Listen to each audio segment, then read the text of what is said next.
This is Sports Jam. I'm Doug Doyle, Super Bowl edition 2026, and my guest today certainly knows what it's like to play in the Super Bowl and win it. Mark Schlereth was selected in the 10th round of the 1989 NFL Draft by the Washington Redskins and played guard for 12 seasons, during which he was a two-time Pro Bowl selection and a three-time Super Bowl champion, one with the Redskins and the other two with the Denver Broncos. And after a long run as an NFL analyst with ESPN, Mark Schlereth is currently with Fox Sports as a Fox NFL game analyst and FS1 studio analyst. He also has his own sports show in Denver and lets it rip in the Stinking Good podcast. Mark, it's great to have you on Sports Jam. Oh, it's great to be here. I appreciate it. Before we talk about Super Bowl 60 matchup between the Seattle Seahawks and the New England Patriots, let's go back to your days in the big game. What are some of the moments that you treasure? You know, I loved the work before the game, right? Putting in the work, coming up with the game plans, executing the practices, and just being with the guys. You know, you're so sequestered, and this is going to sound selfish, but I told my wife and kids, listen, man, I'll spend a couple days with you, but when Thursday hits, I don't want to see you guys because it's all about the business of winning a championship. And like we had such a singularly focused group of players that were all about the game, both in Washington and in Denver. And I tell you what, I mean, it was special. It was fun. And especially, I think so many fond memories of all those teams. But that game, Super Bowl 32 against the Green Bay Packers, where you kick off the game and you're 11.5-point underdogs, and you come out with a victory in that game. It's one of the reasons I love the NFL. It's not the best of seven. It's one game. Anybody can win it. And it's the team that comes most prepared, the team that relaxes and just plays a game like it was any other game, which is easy to say, hard to do. This then will become the highest moment, the completion of a great career, a Super Bowl championship for John Elway and the Denver Broncos. It was also your 32nd birthday, was it not? It was my 32nd birthday. And by the way, I'm the only player in the history to win the Super Bowl on his birthday where his age corresponded with the Super Bowl number. So it was 32 on my 32nd birthday, Super Bowl 32 on my 32nd birthday. Once you hit that kind of golden, double down the golden birthday, if you will, you just quit celebrating them because it's over after that. I think this year's matchup is going to be a little bit different than what you went through. With John Elway as your quarterback with the Broncos, was it just a question of mindset for the offensive line and you specifically, just do my job, just protect John, and he's going to lead us to a championship? Well, yeah, I mean, you look at the first Super Bowl 32, it was Terrell Davis who was the MVP, and we really ran the ball well. And, and that was, we were told before the game from Mike Shanahan, he actually went to John and said, hey, listen, man, we're going to win this game. For us to win this game, you're probably not going to win the MVP. It's got to be the run game that gets us there. First and goal from the 18. Davis. Touchdown! No. He's out of bounds. They say now at the 1. Our view totally obscured by all the camera folks down on the goal line. Second and goal at the 1.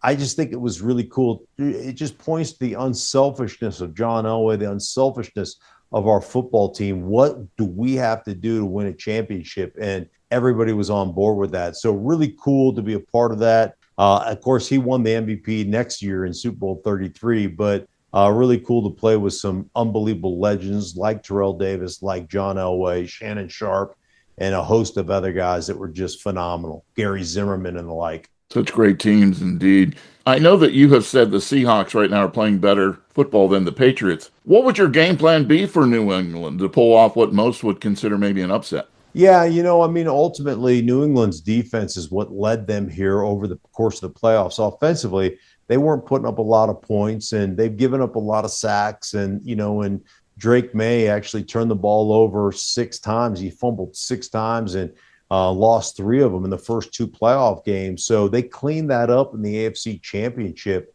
But, for the Patriots, it's really about running the football. It's really about taking the pressure of that Seahawks defensive front off of their quarterback. And I think ultimately the other thing is Drake May has done an unbelievable job of converting some critical third downs with his feet. And, you go back to the AFC Championship, they have a critical 3rd down and 6, I believe it was. And he and Josh McDaniels called a quarterback boot. They're the only 2 guys that knew that the boot was coming. So Drake May executed it perfectly. Nobody else knew on the offense that he was going to do it. They get the 7 yards to convert the 1st down and salt the game away. Like, that's going to be a big factor for New England if they're going to win this thing. I know you still have love for the Broncos, a member of the Broncos' 50th anniversary team. You were watching that AFC Championship game, and you mentioned the many mistakes that were made in that snow-impacted game. Do you think it had anything to do with the fact that everybody just tried to be a Superman with backup quarterback Jared Stidham replacing Bo Nix? Yeah, I think offensively, just failure of execution. And I thought the offensive line didn't play well. I thought they didn't do a great job in the run game, to say the least. And so that was, really a disappointing factor. So I don't know if it was, guys trying to do more than their job. Maybe that had something to do with it. There was some mental mistakes that happened along the way that were upsetting as you watched it. But you got to give the New England Patriots a bunch of credit. They've got an outstanding defense. I love their front 7. You may not know the names, but guys like Milton Williams, Christian Barmore, you've got Spillane, who played as a middle linebacker, who played for Vrabel with the Tennessee Titans, has been unbelievably impactful. They've got a really good defense, and they're a really good football team. So, you got to tip your cap to them for what they've been able to accomplish as well. And they created a lot of that. The biggest thing for me was that 4th down field goal where they bypassed the field goal, on 4th down and 1 at the 14-yard line to try to go for it. And at that point, they had 127 yards of offense, Broncos did, compared to 12 yards on 12 plays by the New England Patriots. To me, you kick that field goal, you go up 10 points. And at that point in that game, with the weather coming in, and we all knew the weather was coming in, that might be an insurmountable lead. But they chose not to. They chose to go for it. They got stuffed, and the rest is history. Yeah, and if Jared Stidham doesn't throw that backwards pass, they might have never scored in that first half. So the Eagles dominated last year's Super Bowl against the Chiefs, and their offensive line was simply tremendous. Does this game on February 8th come down to the work in the trenches, knowing that both quarterbacks, Sam Darnold and Drake May, have never been in this situation before? Yeah, to me, every football game essentially comes down to the trenches. If you protect well, you run the ball well, you create balance, those things are always gonna be what sets you apart to me, and give quarterbacks and running backs and receivers opportunity to catch the ball. It always fascinates me the level of importance we put on wide receivers and some of the other players. If the guys up front don't do their job, you don't get to sniff a football, right? The quarterback can't throw it from his back. So that part is always a big part to me. The team that wins both lines of scrimmage in any game is usually going to win that game at a very high rate. So that's really what it boils down to. And when I look at it, I think the defensive lines and front 7s are kind of a wash, Seattle and New England. I think what really sets it apart is I think the Seattle Seahawks have a much better offensive line at this juncture than do the New England Patriots. 3-time Super Bowl champion Mark Schlereth is joining us here on SportsJam. And Mark, I know you have some advice about the ultimate tailgate. And I've got some big game tips for you. I'm going to roll through these things because if you're going to have big fun, you got to have big TV. So I'll start with LG OLED Evo TVs, the world's #1 TV for the last 13 years, because OLED TVs deliver perfect blacks, vivid colors, ultra smooth action, zero blur with immersive sound. You can bring every snap, every replay, every TD right into your living room. 55 inches to 97 inches. That's LG.com for more information. Then everybody loves wings. Produce air fryer ready crisp wings, restaurant quality at home in 18 minutes or less. Perfect for your party. From the freezer to the air fryer to the plate, it's that simple. Great flavors like roasted, hot, spicy, lemon pepper, crispy on the outside, always juicy on the inside. Chicken raised with zero antibiotics, delicious, high-quality wings. Purdue.com for more information. And then, hey, level up your beverages. Beer and soda is great, but how about wine instead this year? That's why I partnered with Boda Box Premium Traditionally Made Wines. Hey, just in a better package, from their 3-liter box to the Boda Minis on ice. You're never going to need a corkscrew. Just open and pour. Try the Boda Box Bright Side, a refreshing white blend, which pairs perfectly with all those salty snacks on your game day. BodaBox.com for more information. And there you go. You have your perfect tailgate, whether it's outside or at home, to watch Super Bowl 60. Mark, it is great to have you on the show. A charter member of the University of Idaho Athletics Hall of Fame, inducted in 2008. What does an honor like that mean to you? Well, Idaho is the one place that gave me an opportunity to continue my high school career and give me a chance to play college football. And I was injured a lot and switched a lot of positions and played 3-4 years of defense and flipped back over to the offensive side of the ball, which ultimately at the time was kind of hard, but ultimately it helped me become a much better NFL player from a neck up standpoint, understanding what defenses were trying to do to you, having played defense for all those years. So that was helpful. But my best friends in the world all played college football with me at the University of Idaho. I owe them a debt of gratitude. Absolutely love the university. And they have just been so instrumental in my development as a football player, but just as a person as well. So owe them a debt of gratitude. Go Vandals. Love you guys.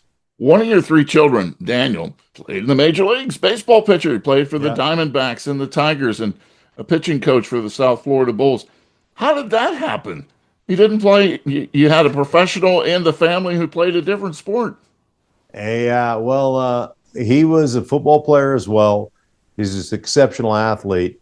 But I did sit down with him, when he was in high school and trying to kind of make those decisions and had opportunities to go play college football. And I just was like, hey, listen, you're a 5'11" QB that throws left-handed. And that's great. But the odds of you making it in the NFL are probably limited. You're a left-handed pitcher that throws in the mid-90s in high school. I think you've got a better chance to make it to the pros as a baseball player than you do as a quarterback. And you know what? And it's one of the few times as a parent that your kids actually listen to you, which always makes you kind of shocked, right? So, but that's where he was. He was just such a blessed thrower that I just thought that was the best chance. If you aspire to play a professional sport, that's probably the best opportunity to do that. It was good advice. As you can see here in the video, I'm from the Pittsburgh area, so all of the jerseys you see here have won 4 Super Bowls. You've won 3.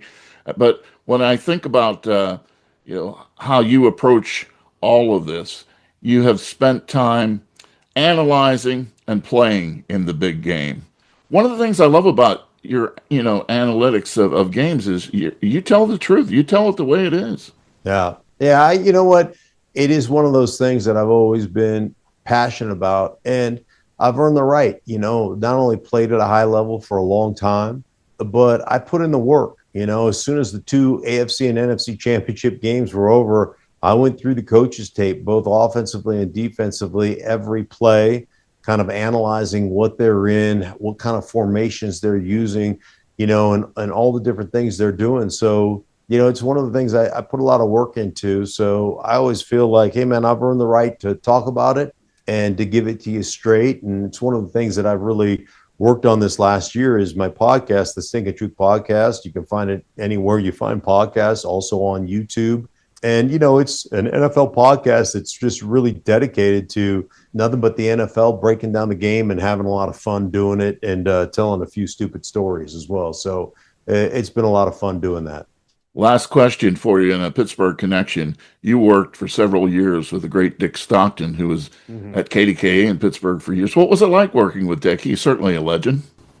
Love him. He is a dear, dear friend, an unbelievable Hall of Fame broadcaster, and he always spoke very fondly of his Pittsburgh connection. And my Pittsburgh connection is strong as well, because I was a huge Steeler fan as a kid growing up in Alaska. As they were winning championships, that's the team that was always on in the morning game. And as a matter of fact, my dad took me to Seattle to watch the Pittsburgh Steelers versus the Seattle Seahawks when I was a kid. And it was one of the great moments. I sat in the lobby and got autographs from, L.C. Greenwood and Joe Green and Jack Ham and Jack Lambert. And my favorite player was Mike Webster, and like on and on and on it goes. And so I got to meet them all, Terry Bradshaw. And I still get giddy when I see those guys, and I know them. They're friends now. But like I hang out with Terry Bradshaw, and I'm still like, I cannot believe I'm hanging out with Terry Bradshaw. So huge impact in my life. One of the big reasons that I wanted to be a professional football player. Thanks for joining us on SportsJam, Mark. Listen, man, I appreciate you. You can check all this stuff out, lg.com, purdue.com, botabox.com. Thank you for taking a few minutes with me.